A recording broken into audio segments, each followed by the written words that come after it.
রাজধানীর হাটগুলোতে দেখলাম যে তেমন একটা জমে ওঠেনি।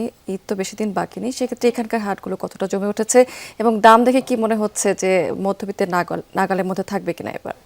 রাবিয়া স্মৃতি, আমি এই মুহূর্তে রয়েছি রাজবাড়ী সদর উপজেলার খুঁটিরহাট কোরবানির যে পশুভাই বাজার, সেই কোরবানি পশুভাই হাটে রয়েছে আমি। রাজবাড়ির কিন্তু অন্যতম বৃহত্তম যে হাট, তার মধ্যে এই হাটটি কিন্তু অন্যতম।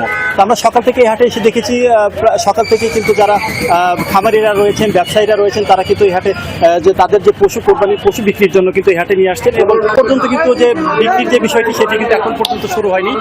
তবে খামারি বা যারা ব্যবসায়ীরা রয়েছেন তারা বলছেন যে দুপুরের পর থেকে মূলত এই হাটটি শুরু হয় এবং যারা ইজারাদার রয়েছেন তারাও বলছেন আসলে এখন পর্যন্ত তারা কোনো পশু বিক্রি করতে পারেনি। তবে এবার কিন্তু আমরা যেটি দেখেছি এই হাটে এসে যে দেশি গরু, যে সেই দেশি গরুর চাহিদা বেশি এবং মাঝারি এবং ছোটো জাতের যে গরুগুলো আছে সেই গরুগুলোর কিন্তু চাহিদা বেশি।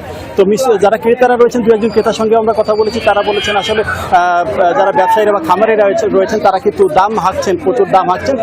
তবে এখনো যেহেতু বেচা বিক্রি শুরু হয়নি, সেক্ষেত্রে তারা অপেক্ষা করতে চান এবং ঈদের যেহেতু আরও বেশ কয়েকদিন বাকি আছে, সেক্ষেত্রে তারা আরও কিছুদিন অপেক্ষা করতে চান। কারণ এই বৃহত্তম যে অন্যতম কুটির হাটটি, এই হাটটিও কিন্তু ঈদের আগে আরেকবার হবে। এছাড়া জেলার অন্যান্য হাটগুলোতে কিন্তু যে অন্যান্য হাটগুলো আমরা জানি যে কোরবানির যে পশু, সেই হাটগুলো কিন্তু আরও বসবে, যার কারণে কিন্তু ব্যবসায়ী বা ক্রেতা বা যারা রয়েছেন তারা সবাই কিন্তু বলছেন যে হাট যেহেতু আরও বেশ কিছুদিন রয়েছে, সেক্ষেত্রে তারা এখনই যে পশু কিনবেন এরকম কোনো নিশ্চয়তা নেই। তবে তারা দাম দরের যে বিষয়টি সেটি তারা দেখছেন এবং দাম দরের মাধ্যমে তারা পশু কিনতে চান এবং যে পশুর যে ন্যায্য মূল্য বা পশু যে ভালো সেই দিনটাকে তারা করছেন। তো সব মিলিয়ে যদি বলি, রাজবাড়ির যে কোরবানির পশুর হাট সেটি কিন্তু এখনও যে জমজমাট সেটি এখনও কিন্তু জমে ওঠেনি। তবে দিন যতই যাচ্ছে ততই কিন্তু ক্রেতা বা যে সময় যত যাচ্ছে ততই ক্রেতা এবং বিক্রেতাদের যে আনাগোনা সেটি কিন্তু বাড়ছে এবং পশুর যেটি দেশি বা ছোট বা মাঝারি জাতের যে পশু সেগুলোর চাহিদা কিন্তু বেশি।